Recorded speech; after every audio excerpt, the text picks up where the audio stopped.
ninyo. Ninakawan din ng kinabukasan ang mga susunod na henerasyon. Kasama kayo sa ninanakawan. Pero bakit kayo pumapayag? Bakit? Nakinabang ba kayo? Kung hindi kayo nakinabang, ipagtanggol ninyo ang kasarinlan ng Pilipinas. Lagi ninyo sinasabi ang mamatay ng dahil sa'yo. Pero hindi ang kumain ng nakaw. Tandaan ninyo, ang mga bandilang hawak nyo, balik-utangin nyo na yan. Diba? Labanan natin ang mapakabuso mga mantaranggong.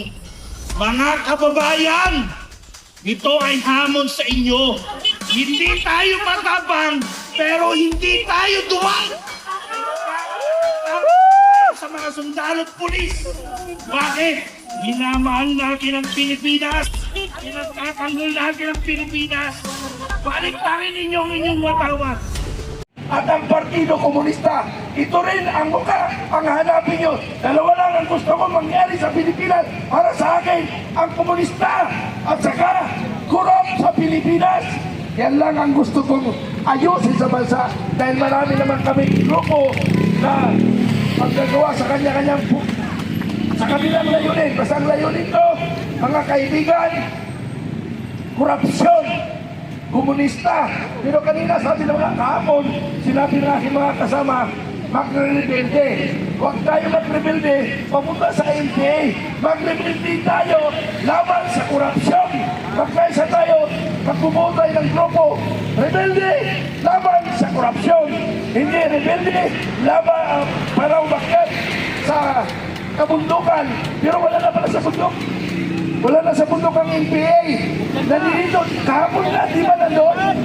O nandun kahapon sa mga pulis. Yung mga NPA. Ha? Tandaan nyo mga kaibigan. Hindi ko muna lalakasan poses ko para mas lalong klaro sa Pilipino. Tandaan nyo, pag ang Makabayan Black, National Democratic Front, NPA, mga kaibigan, pag sila nagprotesta at sila nagrally, ang hanap nila gulo. Gulo ang gusto nila sa lahat ng kanilang protesta o rally. Bakit? Yan ang hindi nyo alam. Bakit hindi nyo alam?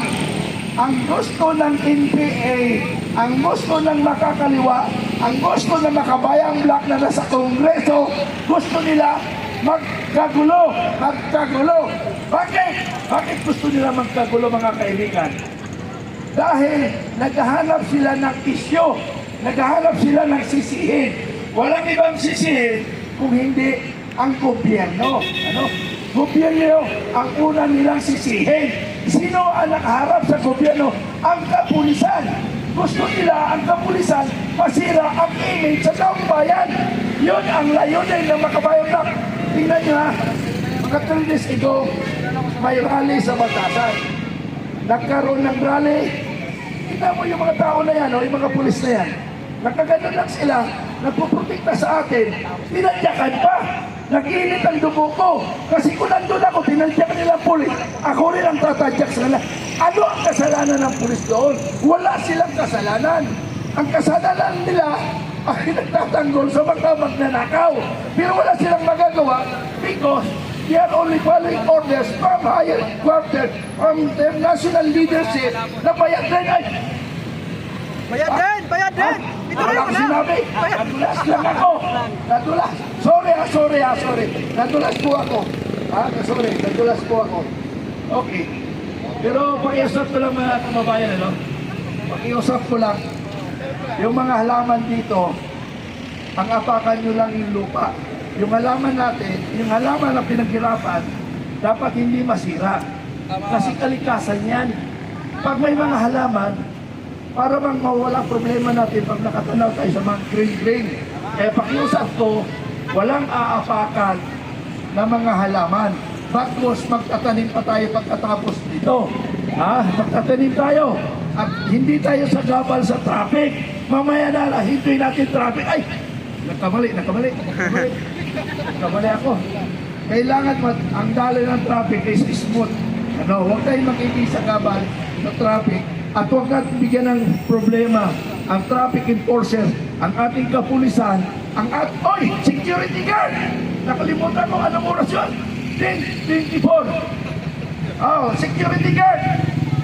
Nag-announce ako alas 10:24, nag-announce po ako na dapat naka-blocker sa inyo dyan na lahat ng magnanakaw, lahat ng mga lumalabas na sasakyan, pati ng-speaker Romualdez, dapat chinicheck up nyo. Walang exempted sa batas. Oh, security guard, narinig nyo? Security guard, narinig nyo? Lahat ng lumalabas na kotse, in and out, i-check up nyo. Dahil yun ang inyong trabaho. Hindi yung trabaho nila mangharang ng tao.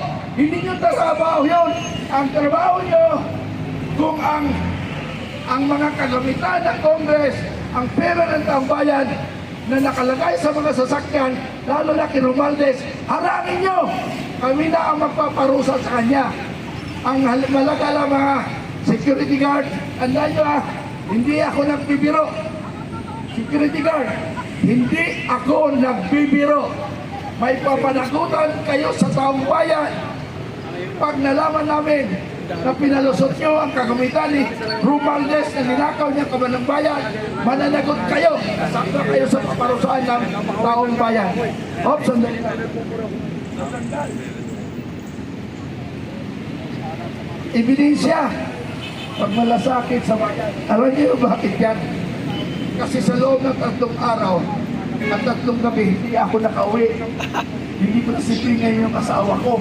Inagat ang aso. Ayun naman. Natawa yun o, natawa. Inagat ang aso. Napila yung aso, paghawak ko, pinagat. Ayun, galing ako sa Veterans Hospital. Nagpa-injection ako. Galit na galit yung misis ko. Sabi ko, hindi pwede ako umalis doon sa grupo namin. Mayroon pa ako responsible. Ano mo na yung buhay mo? Yes, buhay ko. Pero kailangan ko ang bayan. Ay pagtanggol. Kaya pagkatapos doon, nakiusap ako sa doktor na kung pwede ako i-release na para magkita-kita tayo dito. Okay, patuloy tayo mga kaibigan. Ano? Alam niyo ba ang gagawin natin? Hindi nyo alam, no? Dapat hindi nyo alam. Ang dapat alam niyo paano mangali sa mga magnanakaw. Yun na lang po na isipin nyo.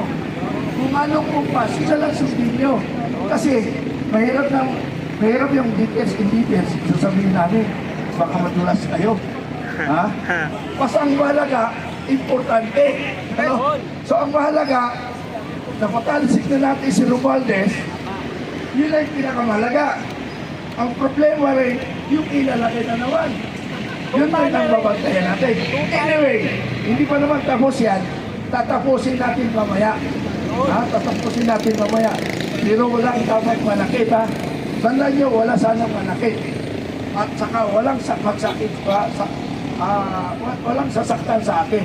Hindi tayo manakit, huwag nyo rin tayong saktan. Yun lang pakiusap ko. Kasi ako ang nakatuka doon sa bagay ngayon. At ako nakipag-usap sa bagay na yun, sino nakausap ko, hindi ko pwedeng sabihin dahil baka ipatawag ni Romualdez. Delikado. Ay, hindi na pala si Romualdez. Patawag ng police general. Pero inutusan niya ng mga kawatan. Wala kayong magagawa. Yung mga kapulisan yan, tulad ko rin yan na nagsiservisyo noon. Wala silang magawa kung hindi sumunod lamang.